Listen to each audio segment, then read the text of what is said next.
ओम शांति, ओम शांति, ओम शांति। 10 अप्रैल 2022 प्रातः मुरली। ओम शांति। अव्यक्त बाप दादा रविवार का अव्यक्त वाणी रिवाइज है 19/3/90 मधुबन। उड़ती कला का आधार उमंग उत्साह के पंख।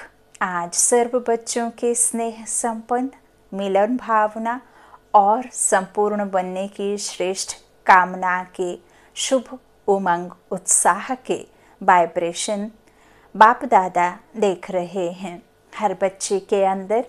उसमें भी इस कल्प में पहली बार मिलने वाले बच्चों का उत्साह और इस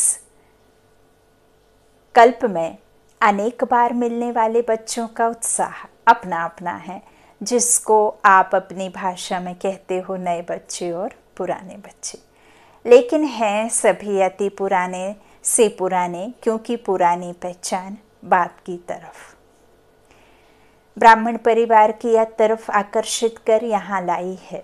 यह सिर्फ निशानी मात्र कहा जाता है, नया और पुराना। तो नए बच्चों का उमंग उत्साह यही है कि थोड़े समय में बहुत आगे उड़ते हुए बाप समान बन करके दिखाएं। पुराने बच्चों का यही श्रेष्ठ संकल्प है कि जो बाप दादा से पालना मिली है, खजाना मिला है, उसका रिटर्न बाप के आगे सदा रखते रहें। और बाबा को क्या चाहिए? बाबा को कुछ चाहिए थोड़ी है, याद ही चाहिए और अपने अवगुणों को छोड़ना, विकारों को छोड़ना। तो जितनी याद उतना ही उनको रिटर्न, है ना। तो इस तरह से आगे सदा रखते रहें। दोनों का उमंग उत्साह श्रेष्ठ है और यही उमंग उत्साह पंख बन उड़ती कला की ओर ले जा रहा है। उड़ती कला के पंख ज्ञान योग तो है ही, लेकिन प्रत्यक्ष स्वरूप में सारी दिनचर्या में, हर समय, हर कर्म में, हर दिन नया उमंग उत्साह स्वतः ही उत्पन्न होता है। जहाँ उमंग उत्साह है वही उड़ती कला का आधार है। कैसा भी कार्य हो, चाहे सफाई करने का हो, बर्तन मांजने का हो, साधारण कर्म हो, लेकिन उसमें भी उमंग उत्साह नेचुरल और निरंतर होगा। ऐसा नहीं कि जब ज्ञान की पढ़ाई कर और करा रहे हैं, व याद में बैठे हैं, किसको बिठा रहे हैं, व आध्यात्मिक सेवा में बिजी हैं, तो उस समय सिर्फ उमंग उत्साह हो और साधारण कर्म हो तो स्थिति भी साधारण हो जाए। बाबा यहाँ क्या समझाने की कोशिश कर रहे हैं? बाबा कह रहे हैं कि जब हम मान लीजिए कहीं ऐसे बाबा के कार्य में हैं, ब्रह्मा भोजन के समय पे बर्तन का कार्य आपको दिया निमित्तात्मा चुन करके, या फिर आपको भोजन बनाने का कार्य निमित्तात्मा चुन करके ब्रह्मा भोजन के समय दिया। बाबा के समय कार्य में आप बहुत उमंग उत्साह से वह कार्य करते हैं, और जब आप खुद के निजी कर्म में करते हैं, लौकिक कार्यों को करते हैं, तो आप बहुत दुखी होते हैं, बंधन समझ करके करते हैं। तो बाबा कहते हैं ऐसा नहीं, साधारण कार्यों में भी वही उत्साह उमंग होना चाहिए। ऐसा नहीं कि सिर्फ आध्यात्मिक सेवा में बिजी हैं तो उस समय उत्साह उमंग रहे, नहीं। बाबा कहते हैं ऐसा नहीं होना चाहिए। उमंग उत्साह भी साधारण हो जाए जब हम नॉर्मल कार्य करें। यह उड़ती कला की निशानी नहीं। उड़ती कला वाली श्रेष्ठ आत्मा के उमंग उत्साह के पंख सदा ही उड़ते रहेंगे। तो बाप दादा सभी बच्चों के उमंग उत्साह को देख रहे हैं। पंख तो सभी के हैं, लेकिन कभी कभी उमंग उत्साह में उड़ते उड़ते थक जाते हैं। कोई छोटा बड़ा कारण बनता है, अर्थात रुकावट आती है। कभी तो प्यार से पार कर लेते हैं, लेकिन कभी घबरा जाते हैं, जिसको आप लोग कहते हैं कंफ्यूज हो जाते हैं। इसलिए सहज पार नहीं करने के कारण थक जाते हैं, लेकिन थोड़ा थोड़ा थकते हैं, फिर भी लक्ष्य श्रेष्ठ है, मंजिल अति प्यारी लगती है, इसलिए उड़ने लग जाते हैं। श्रेष्ठ लक्ष्य और प्यारी मंजिल और बाप के प्यार का अनुभव थकावट से नीचे की स्थिति में ठहरने नहीं देता है, इसलिए फिर से उड़ने लग जाते हैं। तो बाप दादा बच्चों का यह खेल देखते रहते हैं, फिर भी बाप का प्यार रुकने नहीं देता और प्यार में मेजॉरिटी पास में है, इसलिए रुकावट कितनी भी रोकने की कोशिश करे और करती है। कभी कभी सोचते हैं कि बड़ा मुश्किल है, इसमें तो जैसे थे वैसे बन जाएं, लेकिन चाहते भी पास्ट लाइफ में जाने का मज़ा नहीं आता, क्योंकि पहले तो इस परमात्मा प्यार और देहधारियों का प्यार दोनों का अंतर सामने है। तो उड़ते उड़ते जब ठहरती कला में आ जाते हैं तो दो रास्तों के बीच में होते हैं और सोचते हैं इधर जाएं व उधर जाएं, कहाँ जाएं। लेकिन परमात्मा प्यार का अनुभव कन्फ्यूज को सुरजीत कर देता है और उमंग उत्साह के पंख मिल जाते हैं। इसलिए सोचते भी फिर ठहरती कला से उड़ती कला में उड़ जाते हैं। बातें बहुत छोटी छोटी होती हैं, लेकिन उस समय कमज़ोर होने के कारण बड़ी लगती हैं। जैसे शरीर की कमज़ोरी वाले को एक पानी का ग्लास उठाना भी मुश्किल लगता है, और जो हिम्मत वाला है उसको 2 बाल्टी उठाना भी खेल लगता है। ऐसे ही छोटी सी बात बड़ी अनुभव करने लगते हैं तो उमंग उत्साह के पंख सदा उड़ाते रहते हैं। रोज अमृत वेले अपने सामने सारा दिन किस स्मृति से उमंग उत्साह में रहें, वह वैरायटी उमंग उत्साह के पॉइंट्स इमर्ज करो। सिर्फ एक ही पॉइंट की मैं ज्योतिर्बिंदु हूँ, बाप भी ज्योतिर्बिंदु है, मैं आत्मा हूँ, परमात्मा की संतान हूँ, मैं परमात्मा की आत्मा, बाबा के वर्षे की मालिकाना हकदार हूँ, ये तो बहुत बाबा कहते हैं बोल रहे हैं ना, वही तो फिर ये तो भक्ति में मंत्र रट्टा जैसे हो गया। बाबा कहते हैं नया नया हर रोज़ अलग अलग पॉइंट से मर्ज करो, है ना, एक ही नहीं। बाबा कहते हैं मैं ज्योतिर्बिंदु हूँ, बाप भी ज्योतिर्बिंदु है, घर जाना है, फिर राज्य में आना है। यह एक ही बात कभी कभी बच्चों को बोर कर देती है ना। तो फिर सोचते हैं कुछ नया चाहिए, लेकिन हर दिन की मुरली में उमंग उत्साह की भिन्न भिन्न पॉइंट भिन्न भिन्न होती हैं, है ना। तो वह उमंग उत्साह की विशेष पॉइंट्स अपने पास नोट करो। बहुत बड़ी लिस्ट बना सकते हैं, डायरी में भी नोट करो, तो बुद्धि में भी नोट करो। जब बुद्धि में इमर्ज ना हो तो डायरी में इमर्ज करो, और वैरायटी पॉइंट्स हर रोज नया उमंग उत्साह बढ़ाएगी, है ना। एक ही एक गेम खेलते हैं तो कितना बोरियत लगती है, नया नया, है ना। एक ही एक मूवी देख करके कितना बोरियत फील होता है, एक ही एक नहीं। बाबा कहते नया नया नए पॉइंट्स लिखो। मुरली में तो हर रोज एक ना एक पॉइंट बाबा नया रखते हैं, इसीलिए तो बाबा कहते हैं पढ़ो पढ़ो। और जो पुराने पॉइंट्स रहते वो बाबा नए बच्चों के लिए रखते हैं, क्योंकि हर रोज बाबा का कोई ना कोई बच्चा नया बनता है ना, तो फिर बाबा को तो वो रिपीट करना ही पड़े। तो फिर वही बाबा कहते हैं कि इस तरह से वही नहीं, है ना, सेम नहीं, नया मर्ज करो, डायरी में नोट करो, यदि बुद्धि में नहीं चढ़ता तब, है ना। तो उमंग उत्साह बढ़ाएंगी। मनुष्य आत्मा का नेचर है कि वैरायटी पसंद आती है, इसलिए चाहे ज्ञान की पॉइंट मनन करो या रूह रिहान करो, सारा दिन बिंदु याद करेंगे तो बोर हो जाएंगे। लेकिन बिंदु बाप भी है, बिंदु आप भी हो, संगम युग पर हीरो पाठधारी भी हो, जीरो के साथ हीरो भी हो, सिर्फ जीरो नहीं हो। संगम युग पर हीरो होने के कारण सारे दिन में वैरायटी पार्ट बजाते हो। मुझे जीरो का सारे कल्प में क्या क्या पार्ट रहा है, और इस समय क्या हीरो पार्ट है, किसके साथ पार्ट है, कितना समय और क्या पार्ट बजाना है, इस वैरायटी रूप से जीरो बन अपने हीरो पार्ट की स्मृति में रहो। वाह वाह वाह वाह। तो ऐसे रहेंगे स्मृति रूप में तो अच्छा लगेगा, है ना। याद में भी वैरायटी रूप से भी, कभी बीज रूप स्थिति में रहे, कभी फरिश्ता रूप में, कभी रूह रिहान के रूप में रहो, कभी बाप के मिले हुए खजानों के एक एक रत्न को सामने लाओ। जिस समय जो रुचि हो उसी रीति से याद करो। जिस समय जिस संबंध से बाप का मिलन, बाप का स्नेह है, चाहो उस संबंध से मिलन मनाओ। आपको जिस संबंध की कमी है उस संबंध को उससे जोड़ो और बस उससे अपने मन की सारी बात कह डालो, है ना। तो उसी संबंध से मिलन मनाओ।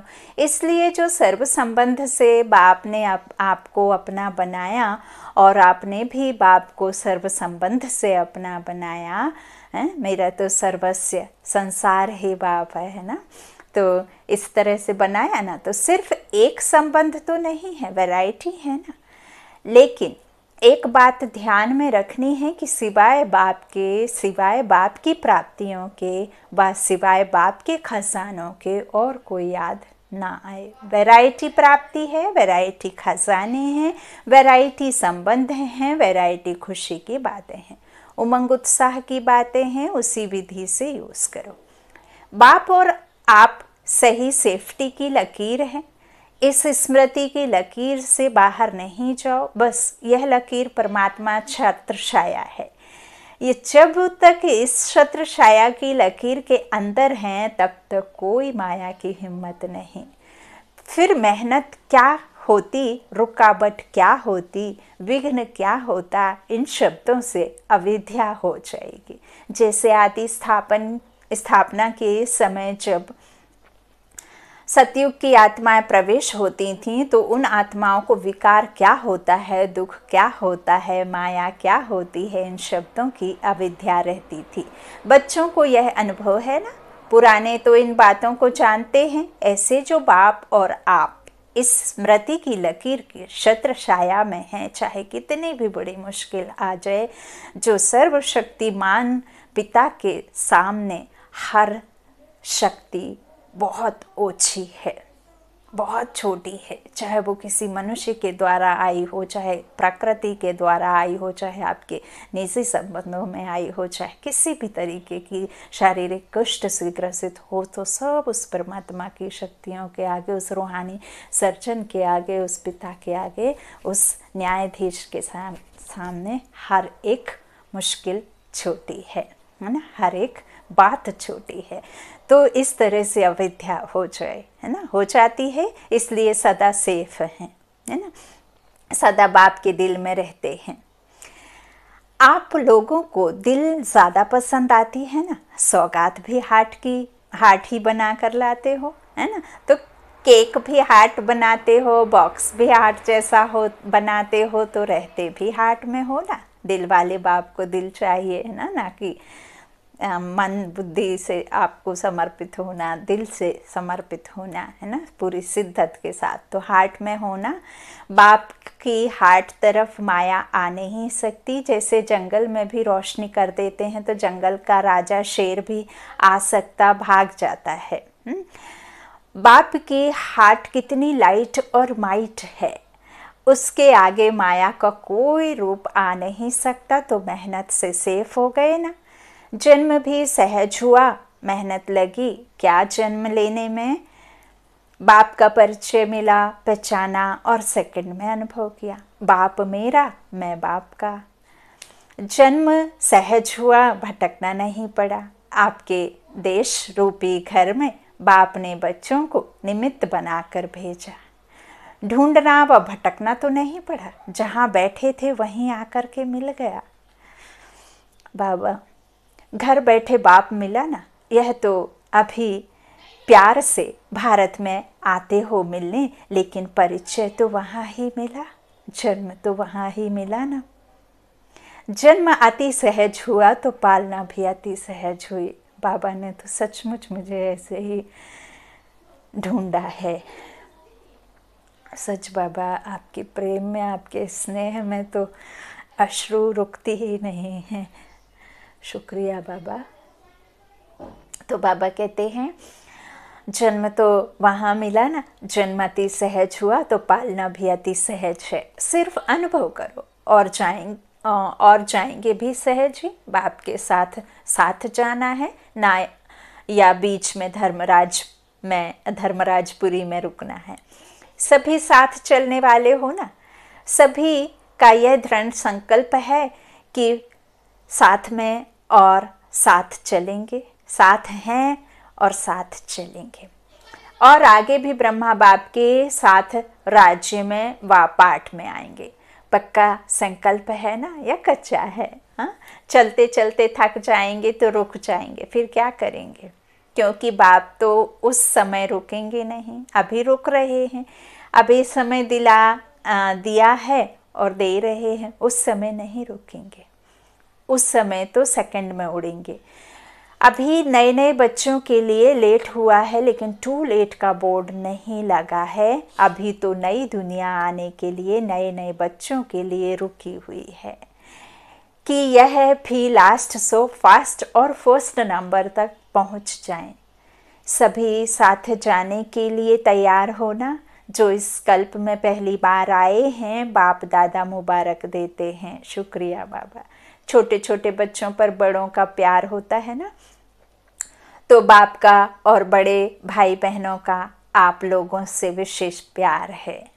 जैसे घर में जो छोटे रहते हैं उनसे कितना प्यार होता है ना, तो यहाँ भी नए बच्चे बाबा के लिए प्यारे हैं और साथ में भाई बहनों के लिए वो बहुत विशेष प्यार है, उनके लिए लाडले हो गए ना।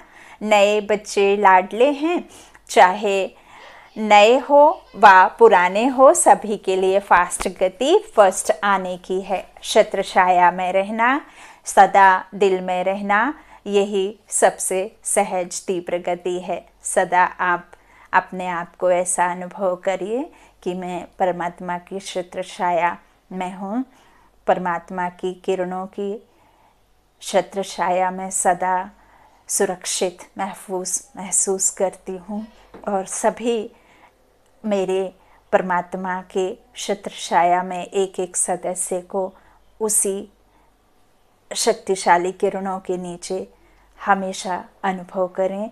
कोई भी अकेला नहीं है, सबके साथ में शिव शक्ति, परमात्मा की शक्तिशाली किरणें हैं और रहेंगी। सदा बाप सबका साथी बनकर एक साथ सबकी रक्षा सुरक्षा का भार रखे हुए हैं, तो आप निश्चिंत हो जाएंगे, है ना।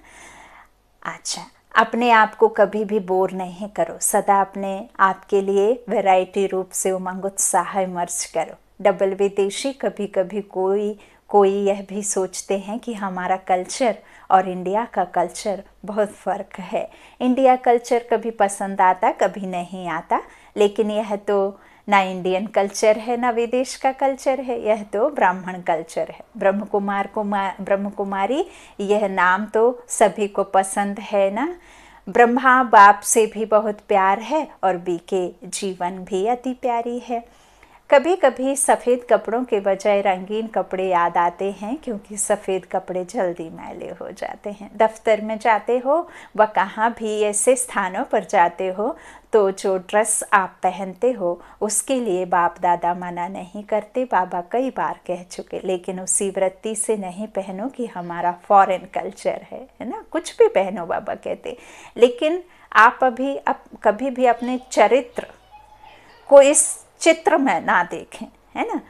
अपने चरित्र को उस विचित्र में देखें, है ना। खुद को आत्मा समझें। तो कुछ भी पहने मनाही नहीं है बाबा कहते, लेकिन उसको फील नहीं करना है, उसको फील करना है और इसको फील करना है ना। बाबा कहते हैं ऐसे स्थानों पर जाते हो तो जो ड्रेस आप पहनते हो उसके लिए बाप दादा मना नहीं करते हैं, लेकिन फिर कल्चर में नहीं आना है, उसी वृत्ति से नहीं पहनो कि हमारा फॉरेन कल्चर है, यही मेरी पर्सनालिटी है, इस रीति से नहीं पहनो। सेवा भाव से भले पहनो, पर्सनालिटी के लक्ष्य से नहीं।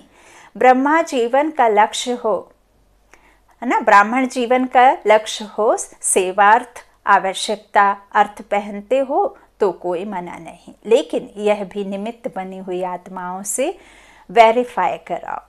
ऐसे नहीं कि बाप दादा ने तो छुट्टी दे दी है फिर आप मना क्यों करते हो। कभी कभी बहुत हंसी की बातें करते हैं, जो मतलब के अक्षर होते हैं वह याद रखते हैं, लेकिन उसके पीछे जो कायदे की बात होती है वह भूल जाते हैं। होशियारी तो बाप दादा को अच्छी लगती है, लेकिन होशियारी लिमिट में हो तो हो, अनलिमिट में ना हो, है ना। खाओ पियो पहनो खेलो, लेकिन लिमिट में। तो कौन सा कल्चर पसंद है? जो ब्रह्मा बाप का कल्चर, वह ब्रह्म कुमार कुमारियों का कल्चर है, पसंद है ना। इन्होंने एक बात अच्छी है जो साफ बोल देते हैं।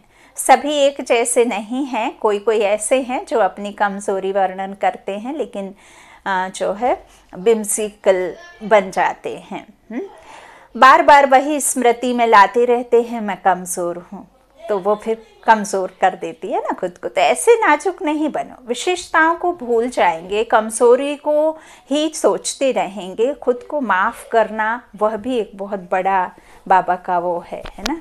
तो बाबा कहते हैं खुद को माफ़ करेंगे तब तो औरों को माफ़ कर पाएंगे, कभी भी गिल्टी फील करके नहीं रहना है ना।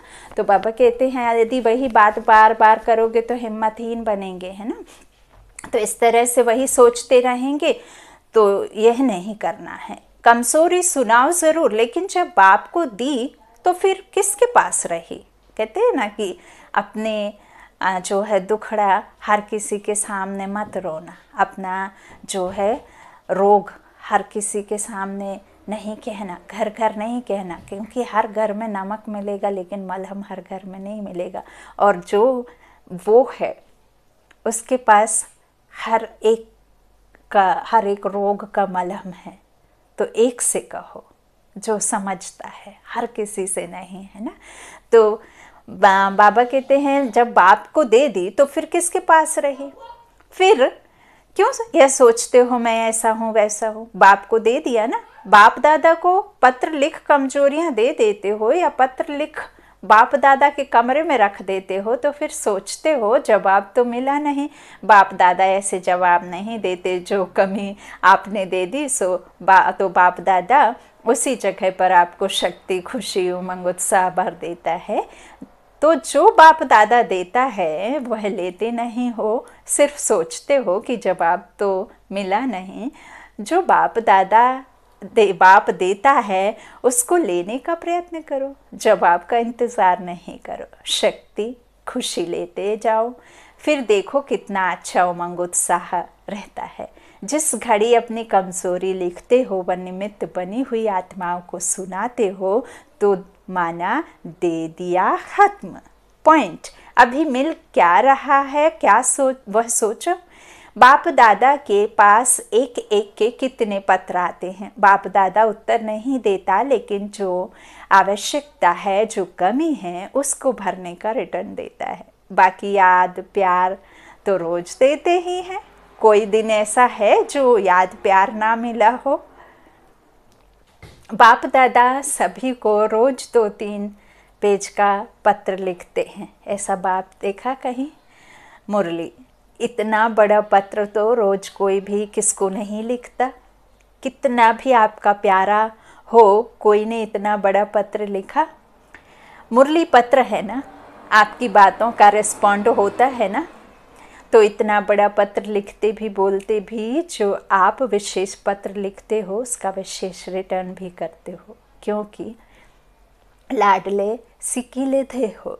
बाप दादा रिटर्न में शक्ति और खुशी एक्स्ट्रा देते हैं। सिर्फ बुद्धि को सदा केयरफुल और क्लियर रखो। पहले भी सुनाया था, वह बात अपनी बुद्धि से निकाल दो। 2 बातें भी रखी हुई होती हैं तो बुद्धि क्लियर नहीं होती, इसलिए बाप जो रिटर्न देता है वह मिक्स हो जाता है। कभी मिस कर देते हो, कभी मिक्स कर देते हो। कभी बाबा कहते हैं मिस कर देते हो और कभी मिक्स कर देते हो। कभी कभी कोई बच्चे क्या करते हैं, आज हाल चाल सुनाते हैं। कई सोचते हैं सेवा कर रहे हैं, सेवा तो कर रहे हैं, लेकिन बाप का वायदा है कि मैं सदा मददगार हूँ। इस सेवा में तो मदद की नहीं, सफलता कम निकली। हाँ, बाप दादा ने क्यों नहीं मदद की? फिर सोचते हैं शायद मैं योग्य नहीं हूँ, मैं सेवा कर नहीं सकती हूँ, मैं कमज़ोर हूँ। व्यर्थ सोचते हैं। लेकिन अगर कोई बच्चा सेवा की मदद के लिए बाप के आगे संकल्प करते भी हैं, खुले दिल से करो। लेकिन इसका रिटर्न बाप दादा सेवा के समय विशेष मदद देते हैं। सिर्फ एक विधि अपनाओ, कैसी भी मुश्किल सेवा हो, लेकिन बाप को सेवा भी बुद्धि से अर्पण कर दो। मैंने किया, सफलता नहीं हुई, मैं कहाँ से आया?